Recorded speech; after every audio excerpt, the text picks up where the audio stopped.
কেঁদেছিলেন জীবন মদিনায়,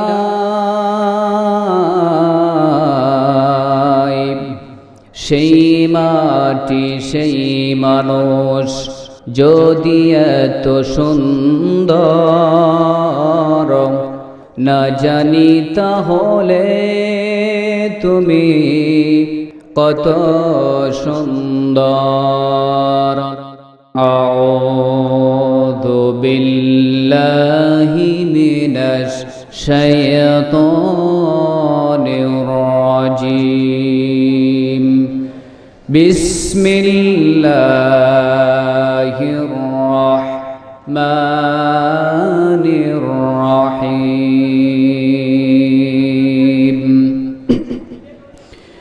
ইয়া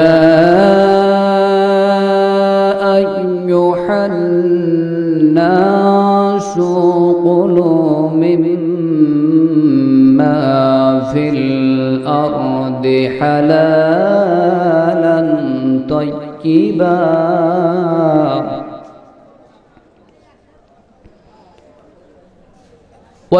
ولا تتبعوا خطوات الشيطان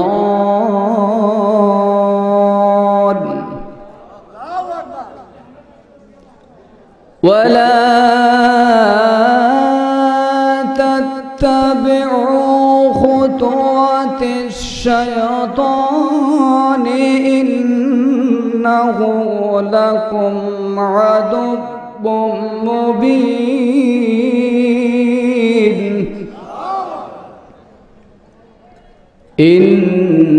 إنما يأمركم بالسوء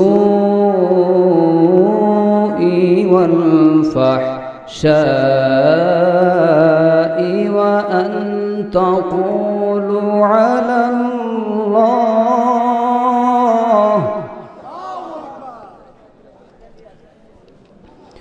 وأن تقولوا على الله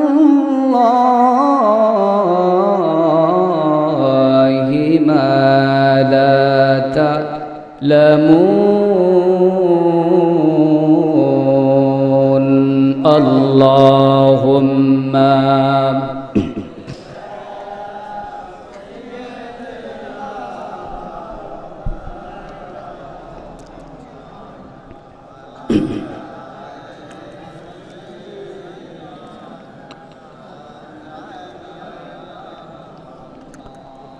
নবীর প্রতি ভালোবাসা আছে না নাই?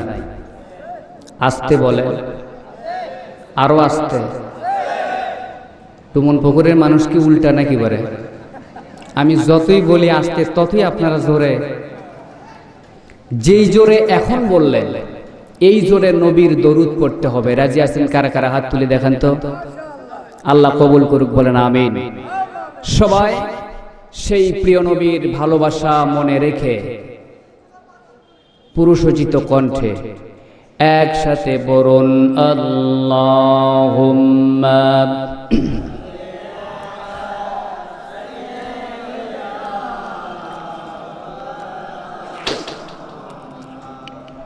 ওয়া আলা আলি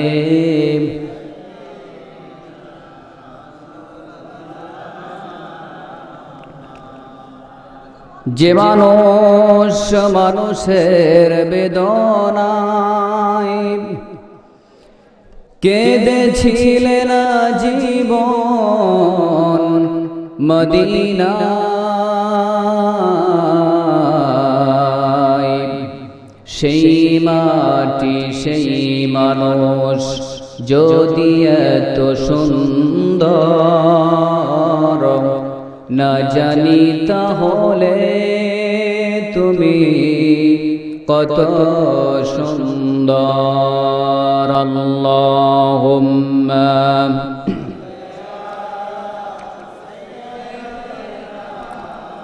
মাওলানা মুহাম্মদ ওয়া আলা আলিহি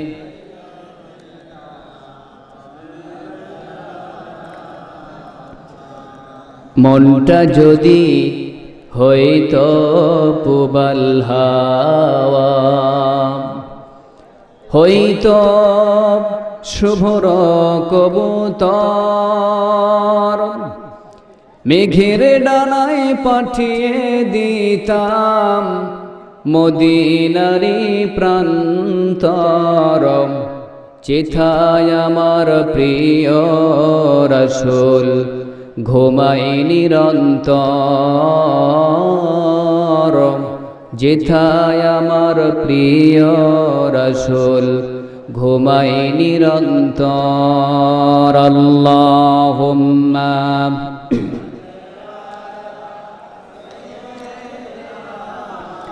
মাওলানা মুহাম্মদ ওয়া আলা আলিহি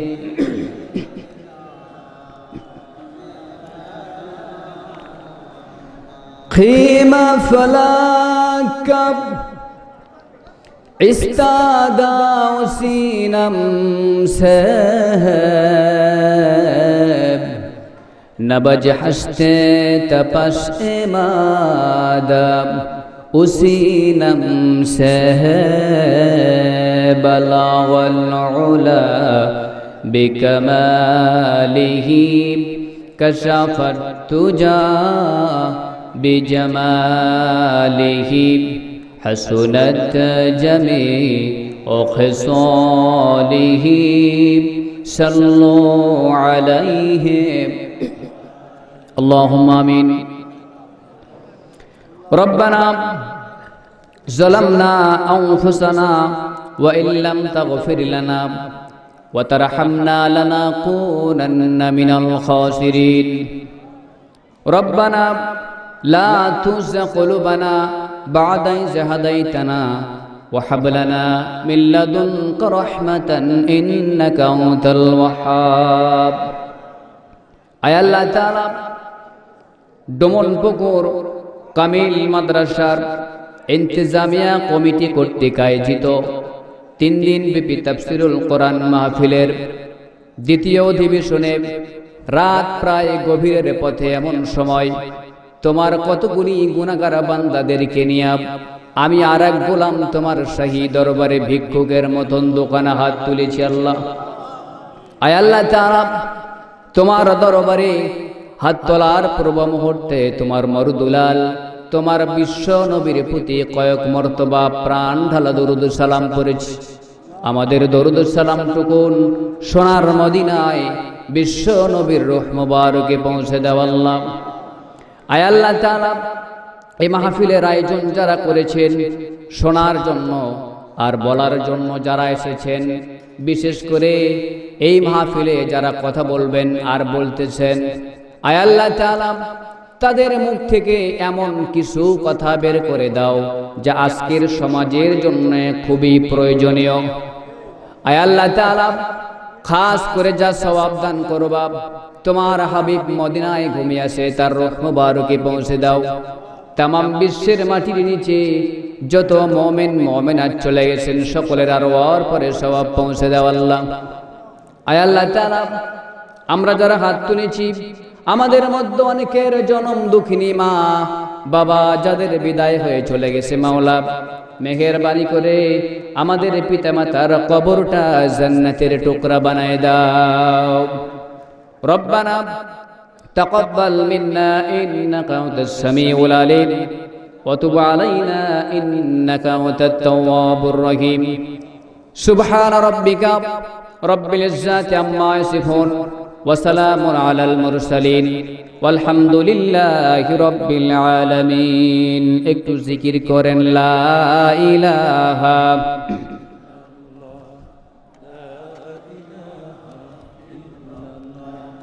লা ইলাহা লা ইলাহা লা ইলাহা ইল্লাল্লাহু মুহাম্মাদুর রাসূলুল্লাহ সাল্লাল্লাহু আলাইহি ওয়াসাল্লাম। আজকের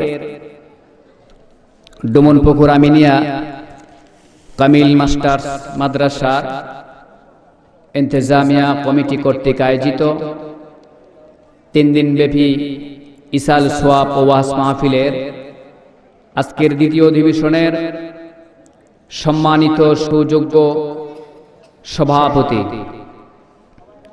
আমার শ্রদ্ধাভাজন ব্যক্তিত্ব আলহাজ হযরত মাওলানা AKM শাহাদত হোসেন, অধ্যক্ষ অত্র মাদ্রাসা, আমার আগে কথা বলেছেন। এই মাদ্রাসার একজন সুযোগ্য ছাত্র এবং আজকের মাহফিলের প্রধান বক্তা, প্রধান আকর্ষণ, আমার সামনে বসা তৌহিদি জনতা, বাংলাদেশ সরকারের গোয়েন্দা বিভাগের কর্মকর্তাবৃন্দ, পুলিশ প্রশাসনের ভাইয়েরা, পর্দার অন্তরালে সুশিক্ষিতা পর্দানিশী আমার ধার্মিক মা এবং বোনেরা, এই যন্ত্রের আওয়াজ যতদূর পর্যন্ত যাচ্ছে এবং আজকের মাহফিলে উপস্থিত থাকতে পারে বিধর্মী ভাইরা, তাদেরকে আমরা মাহফিলের পক্ষ থেকে আন্তরিক ধন্যবাদ জানাই। এবং আমি আলোচনার শুরুতে আনুষ্ঠানিকতার মধ্য দিয়ে আবারও সশ্রদ্ধেয় সালাম পেশ করছি। আসসালামু আলাইকুম ওয়া রাহমাতুল্লাহি তাআলা ওয়া বারাকাতুহু। এই মুহূর্তে জানতে চাচ্ছি আপনারা কেমন আছেন?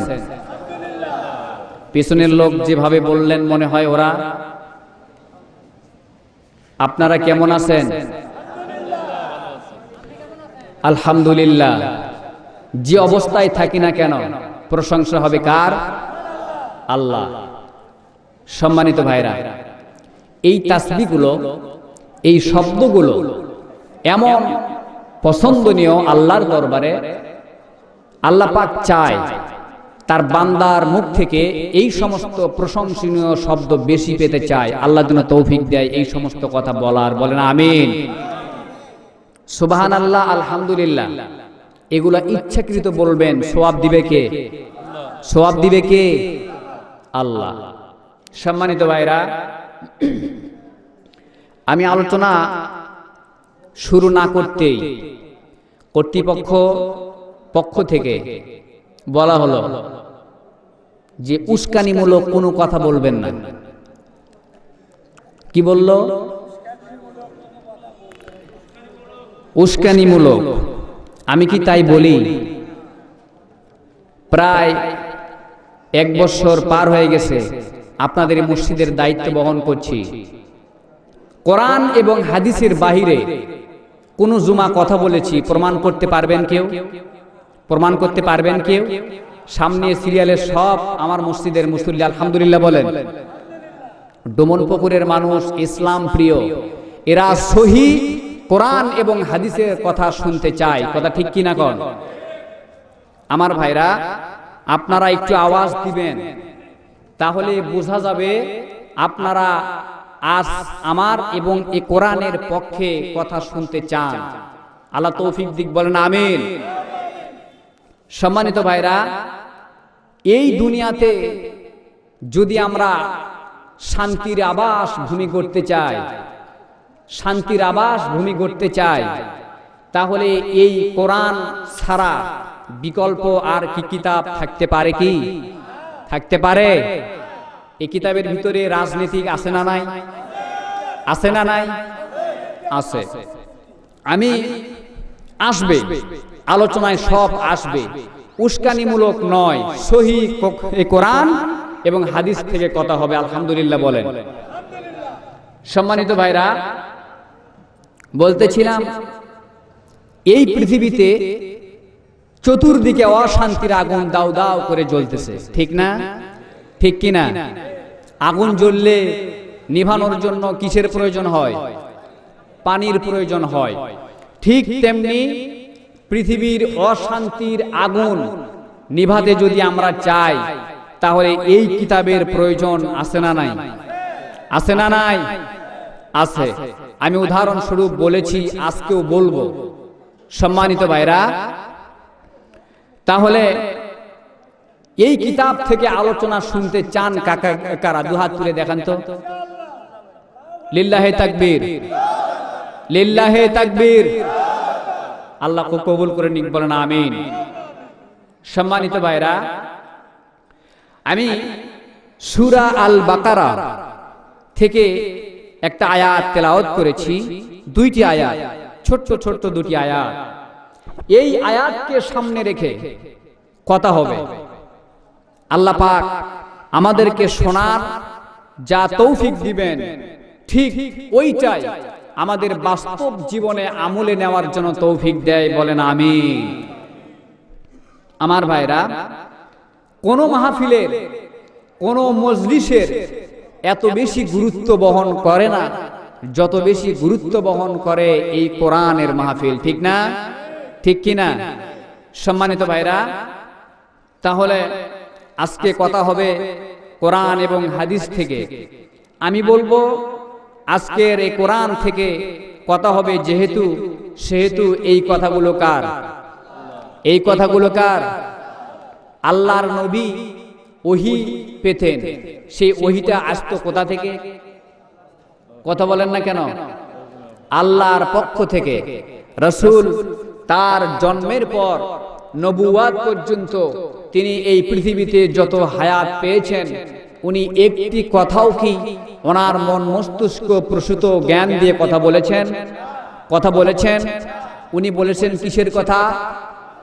আল্লাহর কথা বলে দিয়েছেন কে? এ কোরআন বলে দিয়েছে, ঠিক না? আমার ভাইরা,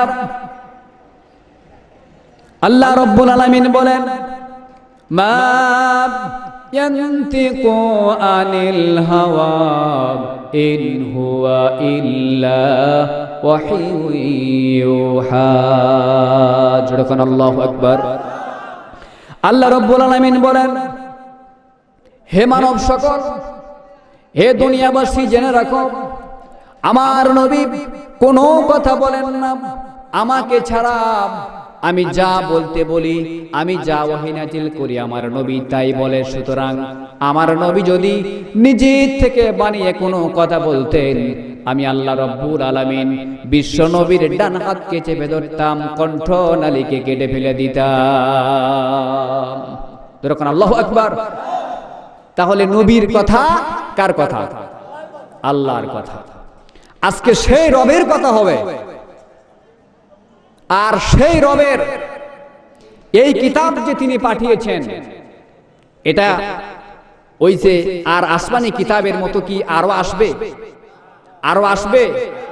আল্লাহর পক্ষ থেকে বান্দার জন্য হেদায়াতের কমল পপরশ এবং সর্বশেষ চূড়ান্ত আসমানি কিতাব। চিৎকার দেবেন আল্লাহু আকবার।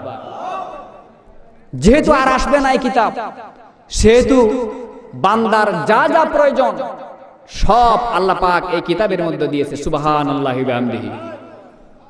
সম্মানিত ভাইরা, তাহলে আজকের এই কিতাব থেকে যে আলোচনা হবে, আপনারা কি মন খারাপ করবেন? মন খারাপ করবেন? সম্মানিত ভাইরা, আমি বলতে চাই, আজকে কোরআন থেকে কথা বলার পরেও যদি কারো মনে দ্বন্দ্ব বেঁধেই যায়, যদি কারো মনে দ্বন্দ্ব বেঁধেই যায়, আমার পক্ষ থেকে ওই ব্যক্তিদের জন্য ওয়ার্নিং। আমার ভাইরা, এই দ্বন্দ্বটা আমার সাথে হবে না, এই দ্বন্দ্বটা হয়ে যাবে আল্লাহ রাব্বুল আলামিনের দ্বীনের সাথে। কথা বুঝতে পেরেছেন? কথা বুঝতে পেরেছেন? এই কোরআন থেকে আলোচনা শুনে যদি দ্বন্দ্ব মনে হয়, এই দ্বন্দ্ব বক্তার সাথে হবে না, কার সাথে হয়ে যাবে? আল্লাহর দ্বীনের সাথে। সুতরাং সাবধান, যে যে দলেরই হন না কেন, শূন্য মাথা নিয়ে, শূন্য মন নিয়ে এই কোরআনের মাহফিলে বসে যান। আল্লাহ রাব্বুল আলামিন হেদায়েত নসিব করে দেবে, দরকার আমিন।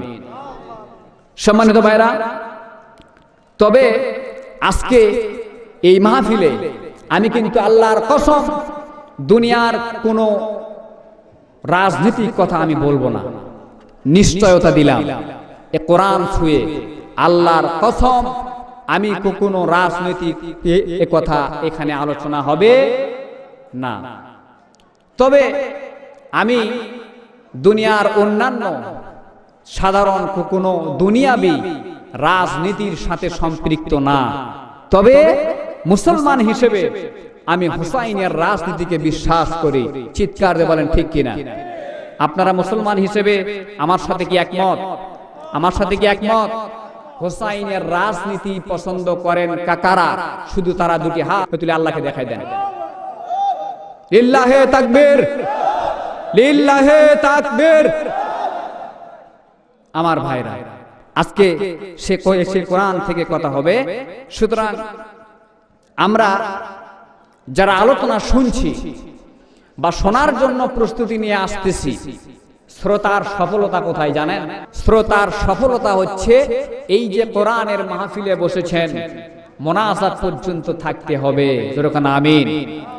তবে এই মোনাজাত পর্যন্ত পৌঁছার ক্ষেত্রে তিনটা বাধা। কয়টা? কয়টা বাধা? তিনটা বাধা। প্রথম নম্বর হচ্ছে শয়তান। প্রথম নম্বর বাধাকে মোনাজাতের সফলতা পৌঁছতে প্রতিবন্ধক প্রথম হচ্ছে শয়তান। শয়তান আপনাকে ঠেলতে থাকবে, কুমন্ত্রণা দিতে থাকবে, ঠিক না? ঠিক কিনা? যে মেলার মধ্যে কি হচ্ছে, আর এখানে কি শুনিস, সেই কবে কিয়ামত হবে, তবে যে সেই পুরস্কার পাওয়া যাবে, যাক দেখাই যায় না, ঠিক না? আমার ভাইরা, এই শয়তান শুধুমাত্র অদৃশ্য এটাই নয়, জিন এবং মানুষ দুই জাতির মধ্যেই শয়তান আছে না নাই? আছে না নাই? আছে। এই শয়তানের কথা আসবে, যেহেতু আজকে আমি সূরা বাকারা থেকে যে আয়াত তেলাওয়াত করেছি, এই শয়তানের আলোচনাটাও ধীরে ধীরে আসবে। আমার ভাইরা, মোনাজাতের সফলতা পর্যন্ত পৌঁছার ক্ষেত্রে 2 নম্বর বাধা হলো ঘুম। 2 নম্বর বাধা কি? ঘুম। ওই দেখেন ওই পাশে ট্যাংরা মারার মতো করতেছে। মোনাজাতের সফলতা পর্যন্ত পৌঁছার ক্ষেত্রে 2 নম্বর বাধা হলো ঘুম। মোনাজাতের সফলতার ক্ষেত্রে প্রতিবন্ধকতা হচ্ছে 3 নম্বর, নফসে আম্মারা। নফসে আম্মারা, দূষিত নফস, এটা আপনাকে বাড়িতে নিয়ে যাওয়ার জন্য বারবার ঠেলবে, ঠিক না? সুতরাং এই 3টা প্রতিবন্ধকতা এড়িয়ে আমাদেরকে মোনাজাত এবং আলোচনার সফলতায় যেতে হবে। সুতরাং নেক নিয়ত ছাড়া সফল হওয়ার কোনো সম্ভাবনা নাই। নেক নিয়াত করতে হবে। আমি আপনাদেরকে এক্ষুনি নেক নিয়াত করলাম, আল্লাহ পাক তুমি যেন এই গোলামদেরকে মোনাজাতের সফলতা পর্যন্ত নিয়ে যেতে পারো। আল্লাহ তুমি এদেরকে তৌফিক দিয়ে দিও। দরকার আমিন। আমার ভাইরা, তাহলে আপনারা কথা দিলেন এই মোনাজাত পর্যন্ত থাকবেন, কথা ঠিক কিনা? থাকবেন তো? আপনারা কথা দিয়েছেন, শুনেছেন কে? শুনেছেন কে? কি ভাবছেন? আরশে আজিম অনেক দূরে, ডুমন পুকুর থেকে। আল্লাহ কি আপনার কাছে না দূরে? কাছে না দূরে? বলেছেন কে? আল্লাহ রাব্বুল আলামিন বলেন, ইয়া রাসূলুল্লাহ, আপনার উম্মতেরা, আমার বান্দারা যখন আমাকে তালাশ করবে, আমার সম্পর্কে আপনাকে জিজ্ঞাসা করবে, আপনি সঙ্গে সঙ্গে বলে দিবেন, ওয়া নাহনু আকরাবু ইলাইহি মিন হাবলিল ওয়ারিদ। আল্লাহু আকবার। আল্লাহ পাক বলছেন, হে নবী আপনি বলেন, আল্লাহ পাক বলেন, ওয়া নাহনু আকরাবু ইলাইহি মিন হাবলিল ওয়ারিদ। বান্দারে তোমরা মনে করো আল্লাহ পাক দূরে আছেন না, কখনো না। তোমার যে ঘাড়ের শারক রয়েছে, তোমার যে স্কন্ধ শিরা রয়েছে, তোমার স্কন্ধ শিরা তোমার কাছে যতটা নিকটে, আমি আল্লাহ রাব্বুল আলামিন তার চাইতেও বেশি নিকটে থেকে যায়। দেখুন, আল্লাহু আকবার। তাহলে আল্লাহ পাক আমাদের কাছে না দূরে? কাছে না দূরে? কাছে। সুতরাং আমরা কথা দিয়েছি, আল্লাহর ফেরেশতারা এটা রেকর্ড করেছে, ঠিক না? যদি এখন মুনাজাত না করে বাড়িতে যান, আল্লাহর আদালতে ধরা পড়বেন কিনা? পড়বেন কিনা? অবশ্যই এই বিষয় আমাদের মনে রাখতে হবে। সম্মানিত ভাইরা, আসুন আর ভূমিকা না বাড়িয়ে আমরা যথারীতি আমি যে আলোচনাটা করতে যাচ্ছি এবং আয়াতে কারিমা এই জন্য তেলাওয়াত করেছি, এই আয়াতে কারিমা আরো একবার তেলাওয়াত করে নিয়ে আমরা সবাই মূল আলোচনার দিকে যাব। আল্লাহ তৌফিক দিক, সকলে বলেন আমিন। সবাই আমার সাথে পড়েন, আউযু বিল্লাহি মিনাশ শাইতানির রাজিম। বিসমিল্লাহির রাহমানির রহিম। ইয়া আইয়ুহান নাসু কুলু মিম্মা ফিল আরদি হালালান তাইয়্যিবান ولا تتبعوا خطوات الشيطان إنه لكم عدو مبين إنما يأمركم بالسوء والفحشاء وأن تقولوا على الله ما لا تعلمون। شكرا الله أكبر। আল্লাহ পাক বলছেন, ইয়া আইয়ুহান নাস, হে মানব সকল, কুলু মিম্মা ফিল আরদি হালালান তাইয়্যিবা, এই ভূপৃষ্ঠে তোমাদের জন্য যা হালাল এবং পবিত্র তোমরা তা ভক্ষণ করো এবং গ্রহণ করো। আল্লাহু আকবার বলেন। ওয়ালা তাত্তাবিউ খুতুওয়াতিশ শাইতান, আর শয়তানের পদাঙ্ক অনুসরণ করো না। এটা কে বলছেন? জোরে বলেন। আল্লাহ পাক বলছেন। আল্লাহ পাক আরো বলছেন, ইন্নাহু লাকুম আদুব্বুম মুবিন, নিঃসন্দেহে এই শয়তান হচ্ছে মুমিনদের জন্য, তোমাদের জন্য প্রকাশ্য শত্রু না বন্ধু? শত্রু না বন্ধু? আমার ভাইরা, এরপর আল্লাহ পাক বলছেন, ইন্নামা ইয়ামুরুকুম বিস-সুই ওয়াল ফাহশাই ওয়া আন তাকুলু আলাল্লাহি মা লা তা'লামুন। আল্লাহ পাক বলছেন, এবং নিশ্চয় এই শয়তান তোমাদেরকে অশ্লীল কাজের উৎসাহিত করে, আদেশ করে, আর ওয়াল ফাহশাই ওয়ালা তাকুলু আলাল্লাহ, এবং তোমাদেরকে আল্লাহর ব্যাপারে এমন কথা বলতে বাধ্য করে, মা লা তা'লামুন, যা সম্পর্কে তোমরা জানোই না। এমন এমন কথা আল্লাহর ক্ষেত্রে শয়তান তোমাদেরকে বলতে বাধ্য করে যে কথা সম্পর্কে তোমরা জানোই না। অনেকে এমন এমন কথা আমরা বলে থাকি যেগুলো কোরআন এবং সহিহ হাদিসের পরিভাষায় শিরক হয়ে যায়। কি হয়ে যায়? শিরক হয়ে যায়।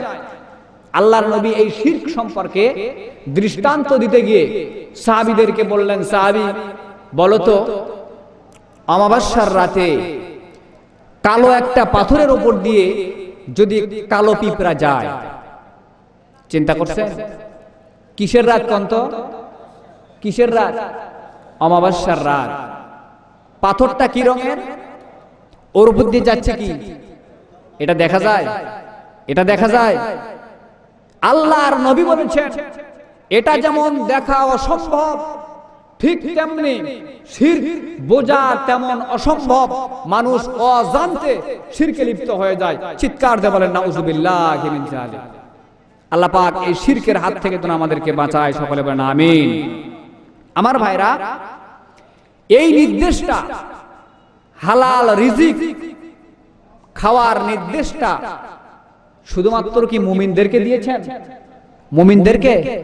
না, কি বললেন? ইয়া আইয়ুহান নাস, হে মানব সকল, হে মানব মণ্ডলী। তার মানে এর ভিতরে সব কোয়ালিটির মানুষ আসে না নাই? আসে না নাই? আর আল্লাহ পাক বলতেছেন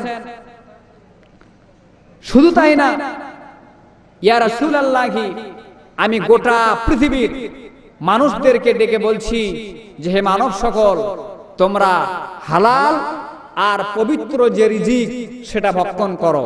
তখন আল্লাহু আকবার। এই কোরআনের ভিতরে খুঁটে খুঁটে সব বলে দিয়েছেন কে?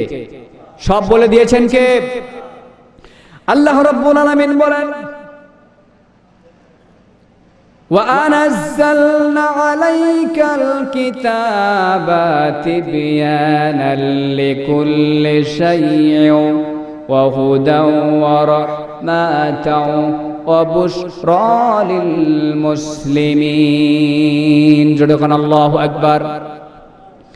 আল্লাহ পাক বলেন, ইয়া রাসূলুল্লাহ, ইয়া হাবিবাল্লাহ, ৩১ পারা কোরআন শরীফ আমি আপনার উপর অবতীর্ণ করেছি তিবিয়ানান লিকুল্লি শাই, সব কিছুর ব্যাখ্যা বিশ্লেষণ হিসেবে। আকাশের উপরে কি আছে, আকাশের নিচের কথা, উপরের কথা, জমিনের নিচের কথা, উপরের কথা। শুধু তাই নয়, এহ জগতের শান্তি আর পরকালে মুক্তির জন্য যে নীতিমালার প্রয়োজন, কি শিক্ষানীতি, নারী নীতি, সমাজনীতি, ব্যক্তিনীতি, সংস্কৃতি, ব্যবসা বাণিজ্য, অর্থনীতি, যা যা প্রয়োজন আমি আল্লাহ রাব্বুল আলামিন এই কিতাবের ভিতরে সব খুলে খুলে বয়ান করে দিয়েছি। আল্লাহু আকবার। শুধু তাই নয়, ওয়াহুদা ওয়া রাহমা, এবং এটা সকল দেশের সকল বর্ণের মানুষের জন্য হিদায়াত, সুসংবাদের বাহন এবং রহমত। চিৎকার দেবেন আল্লাহু আকবার। সম্মানিত ভাইরা, তাহলে আল্লাহ রাসূলকে বলা হলো, হে রাসূল আপনি বলে দেন এই কিতাব পাঠিয়েছি, আর কিছুর প্রয়োজন নাই। আপনার উম্মতেরা যদি এই কিতাবকে আঁকড়ে ধরে জীবন সফলতা অর্জন হয়ে যাবে। যখন আল্লাহু আকবার। সম্মানিত ভাইরা, তাহলে শুধুমাত্র মুসলমানের জন্য এই কিতাবটা কিন্তু নয়, শুধুমাত্র মুসলমানদের জন্য এই কিতাব নয়। বলেছেন কে? সকল দেশের, সকল বর্ণের, সকল বংশের মানুষের জন্য একটা হিদায়াত এই কিতাব, পথ প্রদর্শক। যখন আল্লাহু আকবার। আল্লাহ রাব্বুল আলামিন বলেন, شهر رمضان الذي أنزل فيه القرآن هدى للناس وبينات من الهدى والفرقان يا رسول الله এটা সেই কিতাব যা রমজানের পবিত্র মাসে অবতীর্ণ হয়েছে। এই কিতাবের মর্যাদা হলো, এই কিতাব পৃথিবীর সমস্ত মানুষের জন্য একটি পথ প্রদর্শক, হেদায়াত। যখন আল্লাহু আকবার। তাহলে পৃথিবীর সমস্ত মানুষদের জন্য পথ প্রদর্শক এবং হেদায়াত দিয়েছেন এই কিতাবের ভিতরে। তাহলে এই কিতাব বাদ দিয়ে আমরা যদি অন্য কিছুর অনুসারী হয়ে যাই, আমাদের সঙ্গে তখন নিযুক্ত হবে কি? নিযুক্ত হবে কি? শয়তান। সম্মানিত ভাইরা, এই জন্য আমাদের দেশে অনেক লোক দেখা যায়, এটা পৃথিবীর সকল দেশেই মনে হয়, শুধু আমার দেশ বললে ভুল হবে। আমার দেশটা অনেক দেশের চাইতে অনেক ভালো আছে, আলহামদুলিল্লাহ বলেন, অনেক ভালো আছে। সম্মানিত ভাইরা, এই জন্য কোরআনুল কারীমের ভিতরে যখন কখনো কখনো খেতাব করেছেন আল্লাহ পাক কাফের বলে, কখনো খেতাব করেছেন মুমিনদেরকে, ঈমানদারদেরকে, মুনাফিকদেরকে, কিন্তু শুধুমাত্র হালাল রিজকের ব্যাপারে আল্লাহ পাক গোটা মানব জাতিকেই ইন্ডিকেট করেছেন। যখন আল্লাহু আকবার। শুধুমাত্র নেক আমলের ক্ষেত্রে, নেক আমলের ক্ষেত্রে আল্লাহ রাব্বুল আলামিন শুধুমাত্র মুমিনদেরকে আখ্যায়িত করেছেন, যখন আল্লাহু আকবার। কারণ ঈমান ছাড়া আমলের কোনো দাম নাই। ইসলাম ছাড়া যত কিছুই করেন না কেন কোনো কিছুর দাম নাই। বলেছেন কে?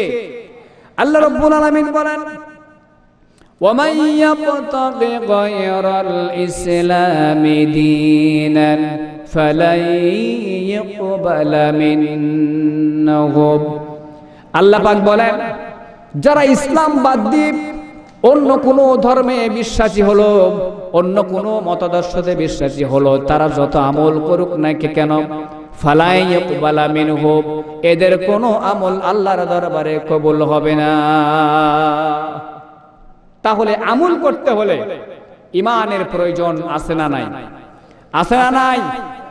সুতরাং সেই ঈমানের কথা আজকে হবে ইনশাআল্লাহ। বলেন ইনশাআল্লাহ। সম্মানিত ভাইরা, সুতরাং আজকে আমি যে আয়াত তেলাওয়াত করেছি এটা হালাল রিজকের উপর। এটা কিসের উপর? হালাল রিজকের উপর। আল্লাহ পাক গোটা মানব জাতিকেই যখন এই হালাল রিজকের জন্য উপদেশ দিচ্ছেন, নির্দেশ দিচ্ছেন, তাহলে বলেন গোটা পৃথিবীর মানুষদের ভিতরে বেঈমান আছে, কাফির আছে, মুনাফিক আছে, আছে না নাই?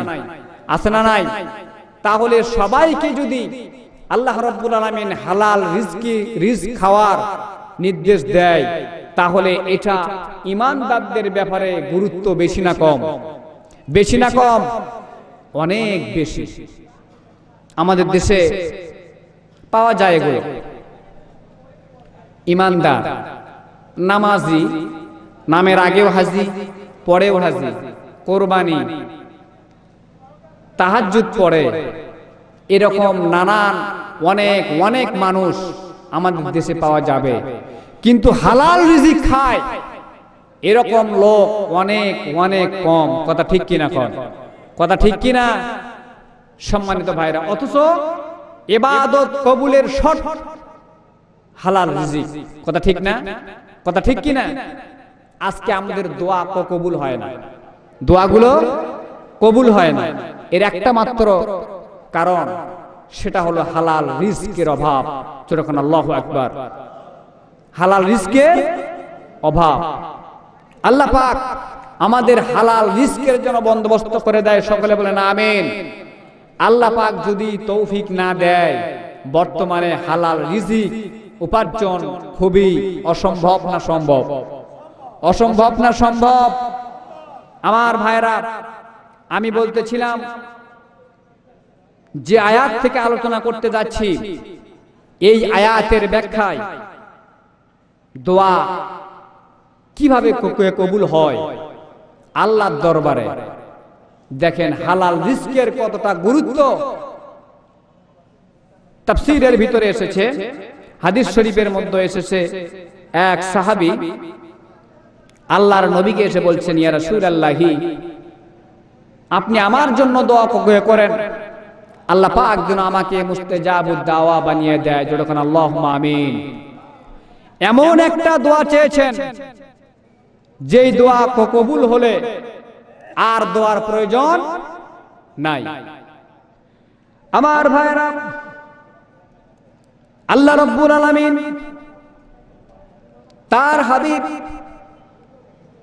তার হাবিবের একজন জলিলুল কদর সাহাবী এসে বলতেছেন, ইয়া রাসূলুল্লাহি, আমার জন্য দোয়া করে দেন। উদউল্লাহ আইয়াজআলানি মুস্তাজাবাদ দাওয়া। ইয়া রাসূলুল্লাহ, আমার জন্য দোয়া করে দেন, আল্লাহ রাব্বুল আলামিন যেন আমাকে মুস্তাজাবুদ দাওয়া বানিয়ে দেন। যখন আল্লাহুম্মা আমিন। আমার ভাইরা, আল্লাহ রাসূল সাল্লাল্লাহু আলাইহি ওয়াসাল্লাম এই সাহাবীকে কোন জিকিরের আমল দিলেন না, কোন ইস্তেগফার দিলেন না, কোন আমল দিলেন না, দরুদ শরীফও দিলেন না। আল্লাহ রাব্বুল আলামিনের হাবিব হাদিস সাক্ষী, আল্লাহ রাব্বুল আলামিনের হাবিব ওই সাহাবীকে যে আমলটা দিলেন সেটা বললেন, সাহাবীরে তুমি তোমার রিজিকটা হালাল বানিয়ে নাও, আল্লাহ রাব্বুল আলামিন তোমাকে মুস্তাজাবুদ দাওয়া বানিয়ে দিবেন। তখন সুবহানাল্লাহ। আমার ভাইরা, তাহলে হালাল রিজকের গুরুত্ব বেশি না কম? বেশি না কম? আপনারা আশ্চর্য হয়ে যাবেন, আজ থেকে ১৫০০ বছর আগে আল্লাহর নবীর প্রত্যেকটা সাহাবী একজন মুস্তাজাবুদ দাওয়া ছিলেন। ছোটখান আল্লাহু আকবার। এদের দোয়া করতে দেরি, কবুল হতে দেরি নাই। প্রমাণ সহিহ বুখারী শরীফের ভিতরে এসেছে এবং তাফসীরের ভিতরে এসেছে, তাফসীরে কবিরের ভিতরে এসেছে। আল্লাহর নবীর একজন সাহাবী হযরতে যায়েদ ইবনুল হারেসা রাদিয়াল্লাহু তাআলা আনহু, ইনি মক্কাতুল মুকাররমা থেকে তায়েফ যাচ্ছেন। কোথায় কোথায় যাচ্ছেন? তায়েফ যাচ্ছেন। তায়েফ বলা হয়, কাবাহর যারা তওয়াফ করে এদেরকে তায়েফ বলা হয়, ঠিক কিনা? অনেকে বলবেন যে তায়েফ তো একটা জায়গার নাম, তাহলে এখানে আবার কাবাঘর তওয়াফ আসলো কোথা থেকে? সম্মানিত ভাইরা, মজার একটা ঘটনা তাফসীরে জালালাইনের ভিতরে এসেছে, বলবো। এই তায়েফ নামটা হলো এই জন্য, আমি তাফসীরের ভিতরে দেখলাম ইব্রাহিম আলাইহিস সালাতু ওয়াস সালাম তিনি যখন দোয়া করলেন যে আল্লাহ ইসমাঈল আলাইহিস সালাতু ওয়াস সালামের আওলাদদের রিজকের ব্যবস্থা তুমি করে দিও। যখন আল্লাহু আকবার। ইসমাঈল আলাইহিস সালাম ইব্রাহিমের কে হয়? ছেলে। তাহলে পিতার দোয়া সন্তানের জন্য কবুল না মিস? বলেন সবাই, কবুল। সম্মানিত ভাইরা, এইবার আল্লাহ রাব্বুল আলামিন জিবরাইলকে তখন পাঠিয়ে দিলেন, জিবরাইল এই তায়েফের সীমানা যতটা, এখান থেকে মাটিটা উঠিয়ে সমুদ্রের ভিতরে নিক্ষেপ করো। আর দামেস্কের একটা জায়গা রয়েছে, সেই জায়গাটার নাম হচ্ছে হিমস, সিরিয়ার মধ্যে। বর্তমানে এটাকে হোমস বলা হয়। সুন্দর এবং মনোরম একটি জায়গা। আল্লাহ রাব্বুল আলামিন জিবরাইলকে বললেন, যতটা মাটি ওখান থেকে ফেলেছো ততটা মাটি এই হিমস থেকে উঠাও। উঠানো হলো। এরপরে আল্লাহ পাক বললেন, এটাকে সমুদ্রের পানি দিয়ে গোসল দাও। সুবহানাল্লাহ বললেন না? আমার ভাইরা,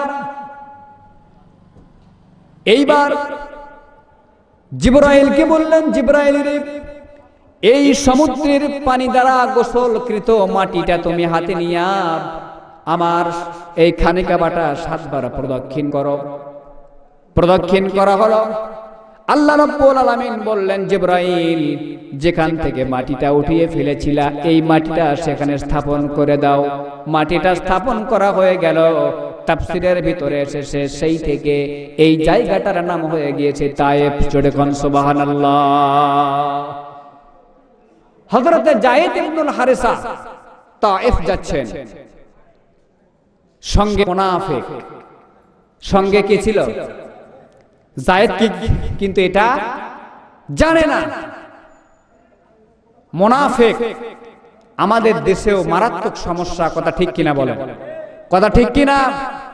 এই মুনাফিকটা আমরা দেখতে পাই বেশিরভাগ আলেম সমাজের মধ্যে। আওয়াজ দিয়ে বলেন, কথা ঠিক না বেঠিক? ঠিক না বেঠিক? এক মুখে বাংলাদেশের স্বাধীনতা সার্বভৌমত্বের স্লোগান দিচ্ছে, অন্যদিকে এই বাংলার স্বাধীনতা আর সার্বভৌমত্বকে শত্রুদের কাছে বিকিয়ে দেওয়ার জন্য প্রচেষ্টা চালায়। চিৎকার দিয়ে বলেন ঠিক কিনা? এরা হচ্ছে মুনাফিক। মুনাফিকের আরো ব্যাখ্যা তাফসীরের ভিতরে এসেছে। মুনাফিক এই শব্দটা এসেছে নাফাক থেকে। নাফাক থেকে, যারা আরবি বুঝেন, নাফাক থেকে নিফাক, নিফাক থেকে মুনাফিক। আরবিতে এটাকে বলা হয় নাফাক, আর বাংলাতে বলা হয় সুড়ঙ্গ পথ। মক্কা মদিনায় আমার হুজুর গিয়েছেন, আর হাজী সাহেবরা যারা গিয়েছেন মক্কা মদিনাতে দেখবেন পাহাড়ের ভিতর দিয়ে সুড়ঙ্গ পথ আছে না নাই, এটাকে বলা হয় নাফাক। আত-তারিকুন নাফিস, এমন পথকে বলা হয় যে খননকৃত পথের দুই মুখ খোলা, দুই মুখ খোলা, একদিকে পানি দিলে আরেক দিক দিয়ে বেরিয়ে যায়, একদিক দিয়ে ঢুকলে আরেক দিক দিয়ে বের হওয়া যায়। এটাই হচ্ছে মুনাফিক, এটাই মুনাফিকের চরিত্র। এক মন নিয়ে কালেমা পড়ে ইসলাম কবুল করে, আর অন্তরের কুফরি দ্বারা ইসলামের মধ্য থেকে কাফের হয়ে বেরিয়ে যায়। চিৎকার দিয়ে বলেন কথা ঠিক কিনা? এটা হচ্ছে মুনাফিক। আমার ভাইরা, বলতেছিলাম হযরত যায়েদ ইবনুল হারিসার সঙ্গে যাচ্ছেন কে? মুনাফিক। আমি এই কথাটা এনেছি, হালাল রুজি খেলে আল্লাহর দরবারে কিভাবে দোয়া পৌঁছে যায়। আমার ভাইরা, হযরত যায়েদ ইবনুল হারিসা তায়েফ যাচ্ছিলেন। তায়েফ যাওয়ার আগে তিনি একটা পাহাড়ের উপরে উঠে গেলেন, পাহাড়ের গর্তের ভিতরে ঢুকলেন। পথের ক্লান্তি অবসান করার জন্য তিনি বসে পড়লেন। কিতাবের ভিতরে আছে ঘুম তার শরীরটাকে আচ্ছন্ন করে ফেলেছে। হযরতে যায়েদ যখন ঘুমিয়ে পড়েছেন, সঙ্গে সঙ্গে মুনাফিক যায়েদ ঘুমানো অবস্থায় তার হাত পা বেঁধে ফেলেছেন। জোরে কর নাউজুবিল্লাহ। যায়েদ জাগ্রত হলেন। যায়েদ দেখেন মুনাফিকের হাতে লাঙ্গা তরবারি, আর তার হাত পা গুলো বেঁধে ফেলা হয়েছে। হযরতে যায়েদ বললেন, ভাই সঙ্গী, তুমি আমাকে মারতে চাও কেন? তুমি না আমার সঙ্গী। মুনাফিক বলতেছেন, না তোমার সঙ্গী নয়, তুমি যাদেরকে মুনাফিক বলো আমি তোমার সেই মুনাফিক, আমি সেই মুনাফিক। হযরতে যায়েদ বলেন, আমাকে মারতে চাও কেন? মুনাফিক বলতেছেন, যায়েদ রে, তোমাকে বিশ্ব নবী বড় বেশি ভালোবাসেন, কিন্তু তোমার নবীর সাথে আমার শত্রুতা আছে। জোরে কর নাউজুবিল্লাহ। তোমাকে মারলে বিশ্ব নবী কষ্ট পাবে, এটাই আমার মনের লক্ষ্য উদ্দেশ্য। জোরে কর নাউজুবিল্লাহ। তোমাকে মারলে বিশ্ব নবী কষ্ট পাবে, এটাই আমার উদ্দেশ্য। হযরতে যায়েদ দুনিয়ার কোন মানুষের কাছে সাহায্য চাইলেন না, আকাশের দিকে মুখ করে হযরতে যায়েদ বললেন, আবিসমির রহমান, আয় আল্লাহ তাআলা, তোমার রহমান নামের ওসিলা করে তোমাকে ডাক দিলাম। রব্বুল আলামিন, মেহেরবানি করে তুমি এখন আমাকে এই বিপদের হাত থেকে বাঁচায়া দাও। এইটুকু বলেছেন শুধুমাত্র। হাদিস শরীফের ভিতরে আছে, এইবার মুনাফিক যখন হঠাৎ করে আওয়াজ পেল, ধমকের আওয়াজ, তরবারিটা গুহার ভিতরে রেখে দিলেন। বাইরে আসলেন, এসে দেখেন কেউ নাই, ফাঁকা ময়দান। আবার হযরতে যায়েদকে কতলের জন্য গুহার ভিতরে ঢুকে গেলেন। কিতাবের ভিতরে আসছে, কিতাবের লেখক লেখেন, এইবার যখন যায়েদকে ছুরি চালানোর জন্য হাতে নিয়েছে, এবার বিকট আবার একটি আওয়াজ হয়েছে, এ মুনাফিক, খবরদার খবরদার, হযরতে যায়েদের গলায় যেন ছুরি না বাজায়। যখন আল্লাহু আকবার। আবার চলে আসলো বাহিরে। আসার পরে এই মুনাফিক দেখতে পেল কেউ নাই। আবার যখন তৃতীয়বারের জন্য হযরতে যায়েদকে মারার জন্য চলে গেল গুহার ভিতরে, এইবার আরো জোরে ধমক দিয়ে কে যেন বলতেছে, মুনাফিক রে, খবরদার যায়েদের গলায় ছুরি যেন না চালাস। এবার আবার কে বারবার ধমক দেয়, এইটা বোঝার জন্য মুনাফিক যখন বাইরে চলে আসলো, আমার ভাইরা কিতাবের ভিতরে আসছে, মুনাফিক বাহিরে এসে দেখে গুহার মুখে বড় একটি ঘোড়া দাঁড়িয়ে। পৃথিবীর চাইতে অনেক বড় ঘোড়া, পৃথিবীর সাধারণ ঘোড়ার চাইতে দ্বিগুণ। ওর উপরে একজন যুবক বসে আছে, হাতে তরবারি, মাথায় সবুজ পাগড়ি। আল্লাহু আকবার। আমার ভাইরা, মুনাফিককে দেখে এই যুবকটা ঘোড়ার পিঠ থেকে নামলেন। নামার পরে তার তরবারি দিয়ে মুনাফিককে এমন জোরে আঘাত করলেন, কিতাবের ভিতরে আসছে মুনাফিক দ্বিখণ্ডিত হয়ে গিয়েছিল। যখন আল্লাহু আকবার। আমার ভাইরা, কিতাবের ভিতরে আসছে এই মুনাফিককে কতল করে দিয়া এই যুবক যখন গুহার ভিতরে ঢুকে গেল, যে দেখেন জায়েদ, হযরতে জায়েদ হাত পা বাঁধা অবস্থায় পড়ে আছে। হাত পা বাঁধন খুলে দেওয়া হলো। জায়েদ যখন উঠে দাঁড়ালেন, এই যুবকটা জায়েদের কপালে চুমা দিলেন। জোরে কোন সুবহানাল্লাহ। হযরতে জায়েদ বললেন, কে গো যুবক, কি তোমার পরিচয়? আমার এই বিপদের মুহূর্তে কেমন করে তুমি এখানে আসলা? হযরতে জায়েদের জবাবে এই যুবকটা বলে, যুবক ও জায়েদ রে, ও আল্লাহর গোলাম, তুমি যে রহমান নামে আল্লাহ রাব্বুল আলামিনকে ডাক দিয়েছো সাহায্যের জন্য, আমি সেই আল্লাহর পাঠানো ফেরেশতা আনা জিবরাইল। চিৎকার দিয়ে বলেন সুবহানাল্লাহ। জিবরাইল বলেন, জায়েদ রে, তুমি যখন মুনাফিকের তরবারির মুখে মৃত্যুর দ্বার প্রান্তে পৌঁছে গিয়েছিলা, কিন্তু আল্লাহকে ভুলে যাও নাই, আল্লাহকে রহমান বলে ডাক দিয়েছ। আমি তখন সিদরাতুল মুনতাহায় আল্লাহ পাক ডেকে বলেন, জিবরাইল রে, আমার গোলাম হযরতে জায়েদ তাইফের ময়দানে মুনাফিকের তরবারির সামনে বিপদের মুখে আছে। যত কাজ থাকুক না কেন, এক্ষুনি সাহায্য নিয়ে আমার জায়েদের কাছে পৌঁছে যাও। জোরে কোন সুবহানাল্লাহ। জিবরাইল বলেন, আমি তখন ভাবলাম, এই সিদরাতুল মুনতাহা থেকে তাইফের জমিনে যেতে যদি দেরি হয়ে যায়, আর এমনি সময় যদি আপনি জবাই হয়ে যান, এই জন্য প্রথম ধমকটা আমি সেখান থেকে দিয়েছি। জোরে কোন সুবহানাল্লাহ। দ্বিতীয় ধমক যখন দিলাম, তখন আমি জিবরাইল প্রথম আসমানে এসে গেছি। আর ৩ নম্বর ধমকটা যখন দিলাম, তখন আমি জিবরাইল তাইফের গুহার মুখে। জোরে কোন সুবহানাল্লাহ। আমার ভাইরা, এর নাম হচ্ছে মুস্তাজাবুত দাওয়া। দোয়া করতে দেরি, আরশে আজিমে কবুল হতে দেরি হয় না। কথা ঠিক কিনা কর? অথচ কাশ্মীরে অনেক মুসলমান, আফগানিস্তানে হাজার হাজার মুসলমান নির্যাতিত হচ্ছে, হাজার হাজার আলেমেরা দোয়া করছে, কবুল হচ্ছে না। তার মানে হলো আমাদের হালাল রিজকের অভাব আছে না নাই? আছে না নাই? সম্মানিত ভাইরা, আজকে আমি আলোচনা করার প্ল্যান নিয়েছিলাম কমপক্ষে ২.৫-৩ ঘন্টার মতো, যে আমি আর হুজুর দুইজনে মিলেই মাহফিলটা চালাবো। এই তো নিয়াত, ভাগাভাগি।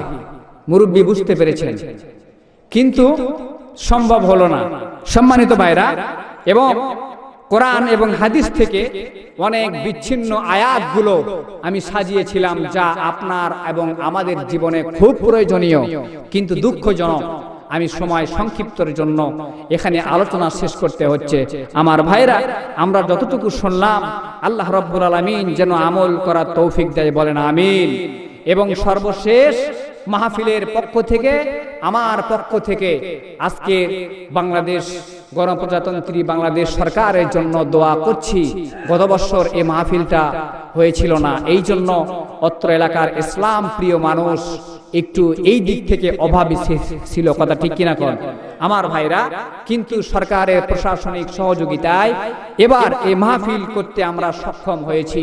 এই জন্য আমরা এই মাহফিলের পক্ষ থেকে বাংলাদেশ সরকার এবং তার সমস্ত প্রশাসন বিভাগকে আন্তরিকভাবে ধন্যবাদ জানাচ্ছি এবং তাদের জন্য দোয়া করছি, আল্লাহ পাক এদের নেক হায়াত বৃদ্ধি করে দিক। আল্লাহুম্মা আমিন। ওয়া আখিরু দাওয়ানা আনিল হামদুলিল্লাহি রাব্বিল আলামিন। আসসালামু আলাইকুম ওয়া রাহমাতুল্লাহি ওয়া বারাকাতুহু।